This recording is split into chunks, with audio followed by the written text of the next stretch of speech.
Les dignes fils du pays qui ont sauvé l'honneur et la dignité de notre pays. L'ennemi utilise des moyens que vous devez connaître et maîtriser pour ne pas vous laisser induire en erreur. La première tentative a consisté à manipuler les communautés, armer des communautés ou armer certains membres des communautés qui veulent faire passer pour des victimes.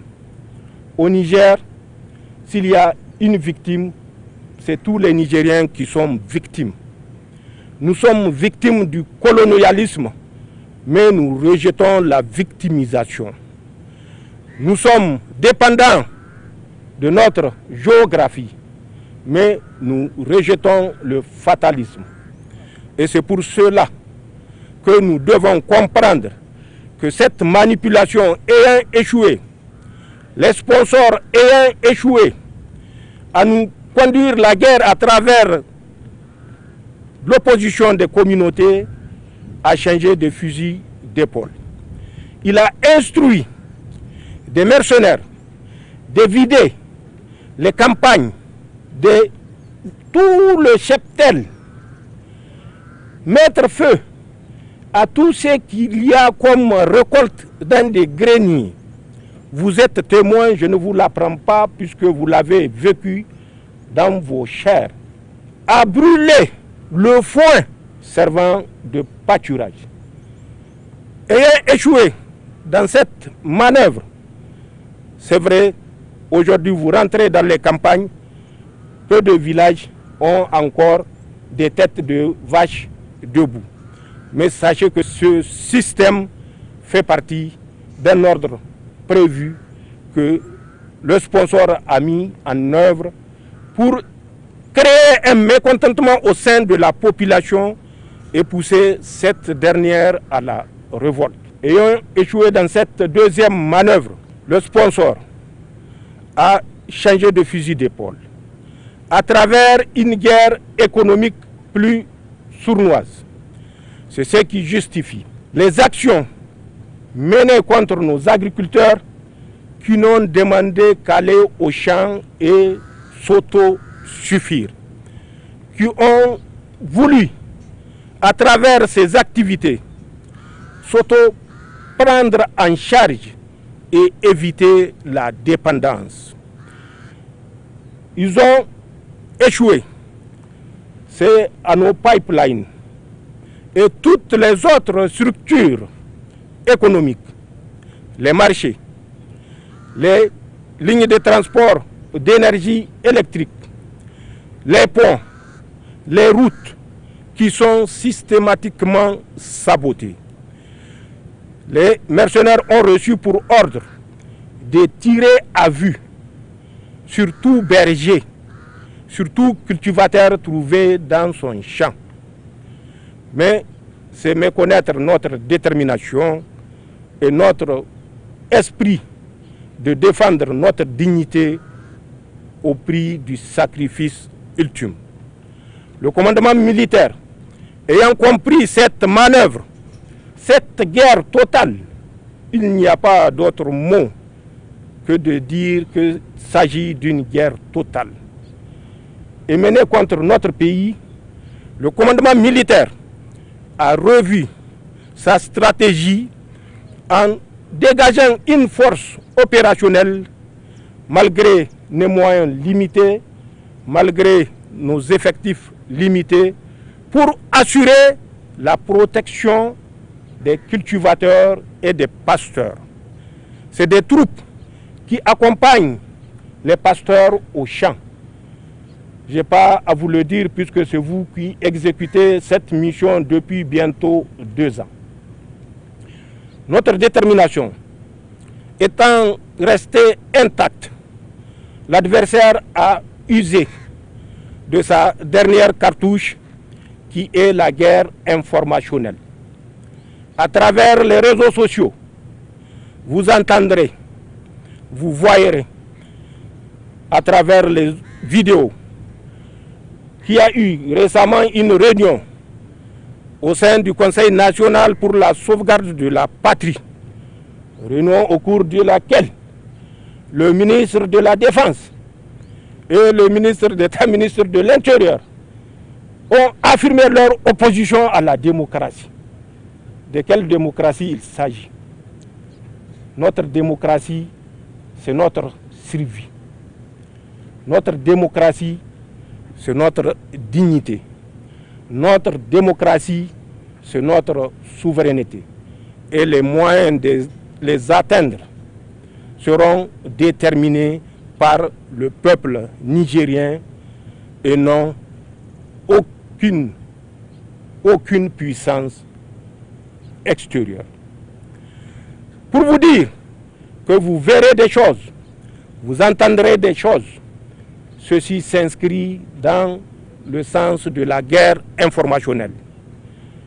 Récemment, il a été décidé en France qu'une force de frappe informationnelle, je dis bien une force de frappe informationnelle, créée au sein de l'Élysée, aura pour mission particulière de s'occuper des pays de la Confédération, en amplifiant les événements, en amplifiant les accrochages et les contacts, en montrant que le ciel est en train de s'écrouler sur les pays de l'Alliance des États du Sahel. Sachez cela pour que vous ne soyez pas abusés. L'ennemi utilisera tous les subterfuges, tous les moyens pour nous faire fléchir. Mais Inch'Allah, nos ancêtres n'ont pas fléchi, nous ne fléchirons pas. Pour ceux qui sont à l'intérieur de notre territoire national et qui s'activent en collaborateurs avec la puissance coloniale française, qu'ils comprennent qu'ils n'ont pas leur place sur le territoire nigérien. Il ferait mieux de rejoindre le territoire colonial. Parce que ce que nos forces de défense et de sécurité ont réussi à faire jusqu'ici, malgré les moyens limités, ils le feront encore davantage puisque notre détermination de les renforcer en capacité, en effectif est inflexible. Nous utiliserons nos maigres moyens pour répondre aux besoins de nos forces de défense et de sécurité. Certes, ça ne sera pas facile, mais notre détermination fera le reste, Inch'Allah. Nous compterons sur vous, comme vous l'avez fait depuis plus de 10 ans, pour tenir ce pays debout sur le pilier que vous avez servi. Pour tenir ce pays debout derrière le parapet que vous lui avez offert. Pour tenir notre peuple debout sous le parapluie de la sécurité que vous lui avez offert jusqu'ici. Souvent, certaines personnes, par ingratitude, mais aussi par guerre informationnelle, démontrent par A plus B que les forces armées nigériennes, les forces de défense et de sécurité sont en débandade. Récemment, dans la région de Tillabéri, c'est toute une compagnie de la garde nationale qui a été annoncée prisonnière des mercenaires. Et que le commandant de la région, étant parti dans un camp pour chercher à savoir ce qui se passe, aurait été massacré par les hommes. C'est pour vous dire, une fois de plus, que l'ennemi n'utilisera pas des moyens réguliers pour démobiliser les forces de défense et de sécurité. Nous avons conscience de cela. Je l'ai dit et je le répète. L'État du Niger mettra en œuvre tous les moyens qui sont à sa portée pour assurer la sécurité du peuple nigérien, pour assurer notre souveraineté, pour assurer tout simplement notre dignité. Nous vous félicitons et recevez également le témoignage de remerciement de l'ensemble du peuple souverain de la République du Niger et de la Confédération AES. La lutte continue. La lutte continuera. Comme je l'ai dit, c'est une guerre totale. L'adversaire va utiliser tous les moyens. Il faut que vous soyez avertis. Mais nous aussi, nous utiliserons tous les moyens physiques, psychologiques et autres pour garder notre pays debout. C'est en ce sens que vous voyez sur toute l'étendue du territoire national des prières, des doigts, des fatias pour maintenir notre pays debout, notre pays uni, notre pays souverain. De la part de l'État, il mettra tous les moyens. Nous nous efforcerons, Inch'Allah, malgré l'embargo, malgré l'adversité acharnée, nous nous investirons à vous déployer de moyens si ce n'est déjà fait. Nous ne voulons pas souvent communiquer sur ce que nous faisons en termes de dotation, en termes de matériel, puisque nous savons ce que ça peut coûter. Nous savons qui nous avons en face et nous savons la capacité de médisance et de surnoiserie du sponsor de ce acte ou de ces actes de mercenariat. C'est pourquoi nous préférons œuvrer et manœuvrer, d'ailleurs comme savent le faire les forces de défense et de sécurité, dans la discrétion et le secret le plus absolu. Une fois de plus, merci du sacrifice consenti. Allah subhanahu wa ta'ala continue à protéger notre pays et à garder nos communautés unies. Félicitations, bonne chance, nos condoléances. Allah accorde sa rahma à nos martyrs.